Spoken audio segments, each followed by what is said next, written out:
খালেদ মহিউদ্দিনের টকশোতে গিয়েছেন আমিরে জামাত, তোলপাড় সৃষ্টি হয়েছে যে জামাত ইসলামী ক্ষমা চেয়েছে। মানে এই ক্ষমাটা কেন চাইলেন? এটা অযথা ক্ষমা চাওয়া না? কি প্রয়োজন ছিল? ক্ষমা চেয়েছেন, কিন্তু এই ক্ষমা কি গ্রহণযোগ্য? আসলে যারা জামাতকে ক্ষমা করবে না বা জামাতকে দেখতে পারে না, তারা কি ক্ষমা চাওয়ার পরে দেখতে পারবে? তারা কি ক্ষমা করবে? আর জামাতের লোকজন এটার হীনমন্যতায় ভোগেন যে না, আমাদের আমিরে জামাত ক্ষমা চাইলেন। খালেদ মহিউদ্দিনের টকশোতে যে ক্ষমা চাইতে হবে কেন? খালেদ মহিউদ্দিনের টকশো এমন কোন প্ল্যাটফর্ম যে ওখানে যে বলবেন যে আমি 47 থেকে 71 বা 24 সব কিছুর জন্য ক্ষমা চাই, আমরা যত ভুল করেছি তার জন্য? এইসব ক্ষমা চাওয়ার কোনো গুরুত্ব আছে? কোনো গুরুত্ব নেই। এই ক্ষমা চাওয়া গ্রহণযোগ্যই নয়। প্রথমে বলবো যে খালেদ মহিউদ্দিনের টকশো ঠিকানায় খালেদ মহিউদ্দিন, ওইখানে আমিরে জামাত যাবেন এটা আমি সমর্থনই করি না। খালেদ মহিউদ্দিন প্রথম একবার আমিরে জামাতকে ফুস দিয়ে নিয়েছিলেন, জামাত নেতারা বরাবরই সহজ সরল, সেখানে নিয়ে খালেদ মহিউদ্দিনের মার্কেটিং করেছিলেন। তার চ্যানেলের সাবস্ক্রাইবার এক ধাক্কায় কয়েক লক্ষ বানিয়ে ফেলেছেন। একটা অখ্যাত চ্যানেল সেখানে গিয়েছে। তখন খালেদ মহিউদ্দিনের সাংবাদিকতা আমরা দেখেছি যে কি চালাকি খালেদ মহিউদ্দিন। আমিরে জামাতকে প্রশ্ন করেন, আমিরে জামাত ভুলভাল উত্তর দেন, অথচ খালেদ মহিউদ্দিন ধরে না। স্যার স্যার স্যার স্যার মানে যাতে জামাতের লোকজন সবাই খালেদ মহিউদ্দিনকে জামাতের প্রতি, আমিরে জামাতের প্রতি প্লিজ মনে করে সাবস্ক্রাইব করে দেয়। এটা ছিল পলিসি। অথচ আমিরে জামাত প্রথমবার খালেদ মহিউদ্দিন টকশোতে যেখানে গিয়েছিলেন, সেখানে আমিরে জামাতের পারফরমেন্স ছিল অত্যন্ত দুর্বল। চাইলেন নানান ভাবে পেঁচিয়ে, বিশেষ করে 71 মুক্তিযুদ্ধ কেন্দ্রিক যে কথা বলেছেন খালেদ মহিউদ্দিন, অন্য আলোচকদের যেভাবে জড়িয়ে ধরেন, পেঁচিয়ে ধরেন, ওইভাবে ধরলে আমিরে জামাতকে নাকানি চুবানি খাওয়ানো যেত, কিন্তু খালেদ মহিউদ্দিন কিছু বলেনি। আর এতে জামাতের কিছু লোকজন বলে ওর পারফরমেন্স, আমিরে জামাতের আসলে কোনো পারফরমেন্সই ছিল না, ওটা অত্যন্ত দুর্বল পারফরমেন্স ছিল। খালেদ মহিউদ্দিন চালাক, আমিরে জামাতকে অন্য আলোচকদের মতো জড়িয়ে ধরেন না, পেঁচিয়ে ধরেন না, অথচ ধরার সুযোগ থাকে। আমিরে জামাত কিন্তু টকশোতে যে এরকম খুব অথবা সাক্ষাৎকারে যে খুব চমৎকার পারফর্ম করেন, বিষয়টা আমার কাছে কখনোই মনে হয়নি।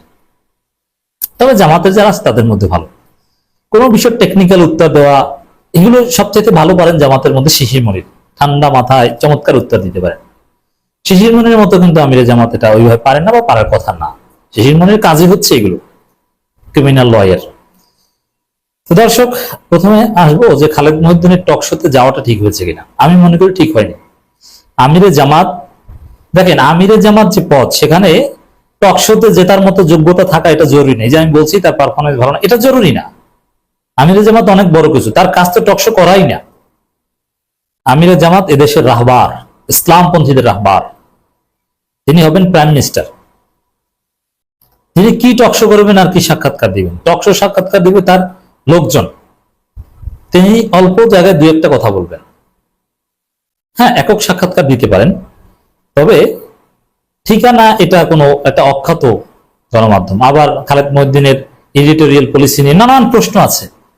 খালেদ মহিউদ্দিন দিন শেষে ইসলামপন্থীদের জন্য উপযোগী নয়, তবে হ্যাঁ, ইসলামপন্থীদের জন্য উপযোগী না হলেই যে সেখানে যাবেন না বিষয়টা এরকম নয়, যাবেন, কিন্তু সেক্রেটারি জেনারেল বা অন্য কেউ যাক, শিশির মনিরের দাওয়াত দিক, তিনি আমিরে জামাতের প্রতিনিধি হয়ে কথা বলবেন।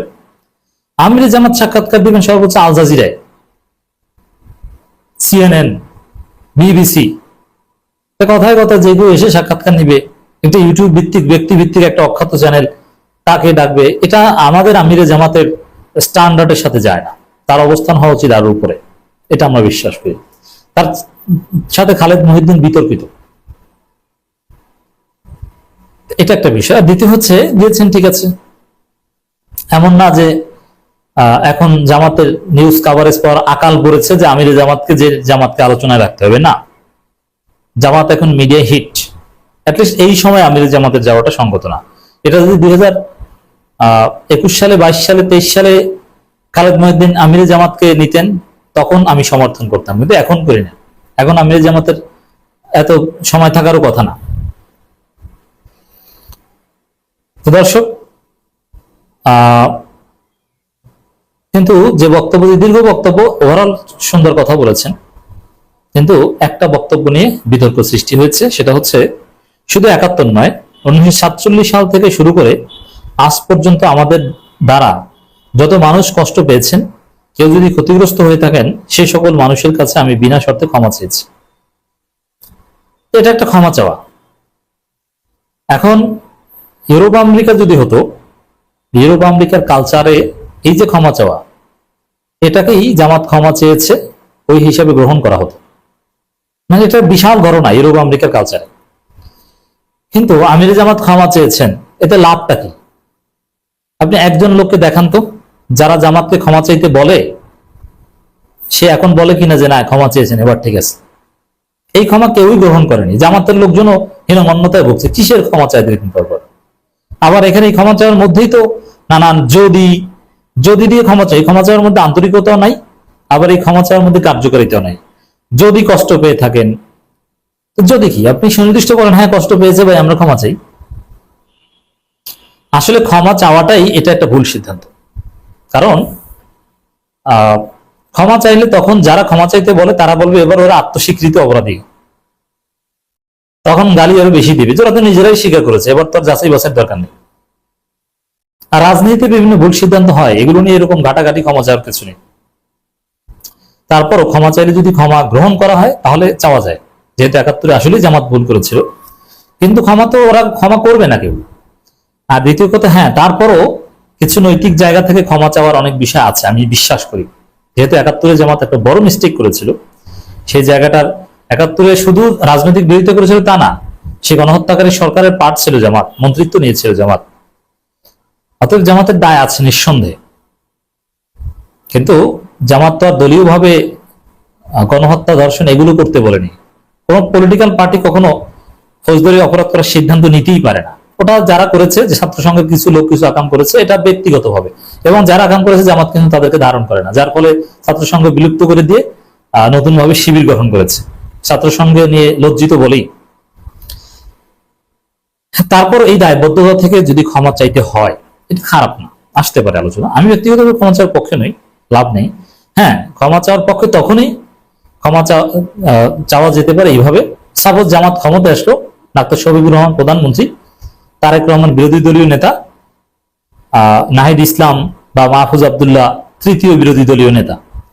তখন প্রধানমন্ত্রী ডাক্তার শফিকুর রহমান তারেক রহমানকে ডাকবেন, বিরোধী দলীয় নেতাকে নাহিদকে ডাকবেন, চরমনের পিসেবকে ডাকবেন, এবি পার্টির মঞ্জুকে ডাকবেন, চারজন সামনে চারটা চেয়ারে বসে তারপরে ক্ষমা চাইবে যে আমরা ক্ষমা চাইলাম, আমি প্রধানমন্ত্রী হিসেবে আমার দলের পক্ষ থেকে ক্ষমা চাইলাম।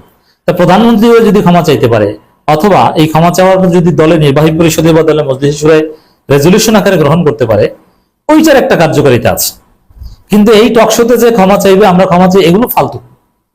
এটা আমিরে জামাত কোন সুন্দর কাজ করেনি, কাজটা ঠিকই করেনি। এতে জামাতকে আরো দোষী করার রাস্তা তৈরি করে দিলেন, এবং জামাতের নেতাকর্মীরা হীনমন্যতায় ভুগবে। এই ক্ষমা চাওয়া, এই খালেদ মহিউদ্দিন টকশোতে যাওয়া, আবার এখানে ক্ষমা চাওয়া, এগুলো কোনো প্রয়োজনই ছিল না, অপ্রয়োজনীয় কাজ করেছেন আমিরে জামাত।